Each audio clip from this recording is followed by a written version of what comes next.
Hello, I'm Susan, also known as SP Moss, and I'm the author of a series of retro-style adventure books for 9 to 12s of all ages. I'd like to welcome you to my cellar here. It's a British pub, deep in the cellar, deep in Germany. How I landed in Germany is another story, a long story, but just suffice to say that travel and flying is in my blood. I visited 4 continents of the world before I started school, and I've got a rather silly habit of collecting passports. My books are about travel too, time travel, and in the stories, a 21st century boy, Billy, goes back in time to the 20th century to have rip-roaring adventures with his grandpop, who's an RAF pilot. The latest book is called The Al Eden Emergency, and this one is set in swinging London and the Middle East in 1966.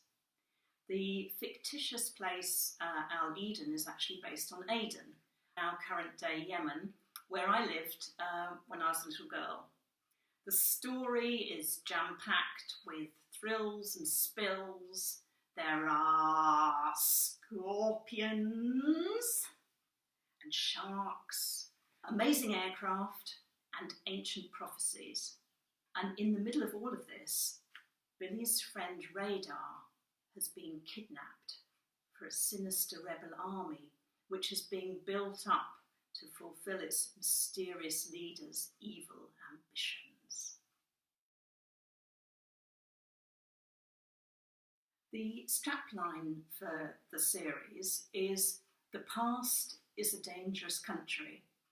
Now, I pinched that from someone and adapted a little bit, but what that line is about, "The past is a dangerous country," is the idea of this 21st century boy who's used to a world of Google and smartphones and virtual reality, who's suddenly thrust back into this kind of weird analog world of the past.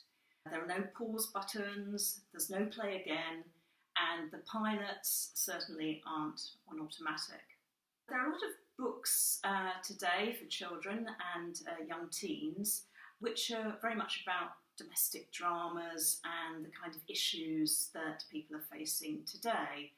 And I think this is fine and it's okay, even if it gets a little bit formulaic.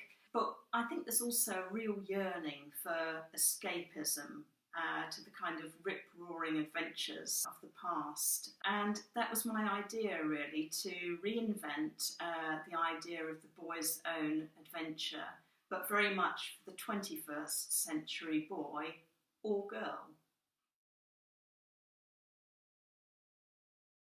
The top tip I always hear for aspiring authors from other authors is read and read and read and read and read.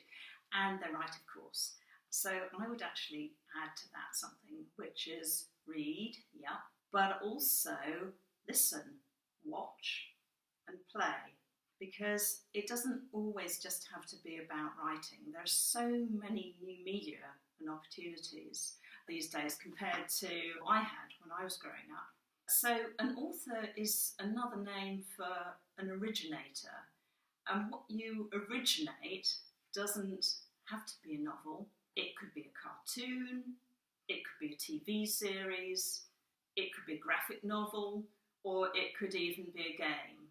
So don't just read, watch, listen, and play as well. Another tip I've got is a bit of a silly one. It's choosing an author name. And one way you can do this is you can think about a fictional character who you like and choose their name for your first name as your author name. And then combine that with the name of the road or the street where you live. Actually, I probably shouldn't listen to my own advice because otherwise I'd be Tintin Colvitts. Well, I do a lot of writing for my real job, as it were, which is involved with brands and marketing and that sort of stuff. So there's always a lot of writing going on there. But somehow this year, I'm sure it's been like this for a lot of people, I haven't really been able to get stuck into writing for pleasure and fiction, because there's always been that thought at the back of my mind, ooh, I need to be making money, I should be grateful for the opportunities I've got. But despite that, there have been one or two ideas kind of floating around in my head, circling around. There's the idea of another book for this series in which Billy goes even further back in time and we learn a little bit about the backstory of the main villain, who's called Fanshawe. I've got another idea which is inspired a little bit by where I live.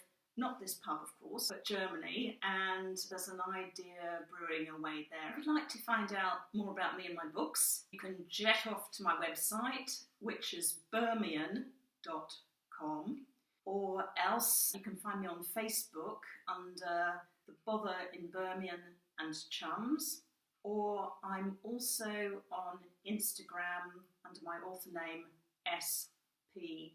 Moss. Hope to see you there. Thank you very much for watching, and toodle pip.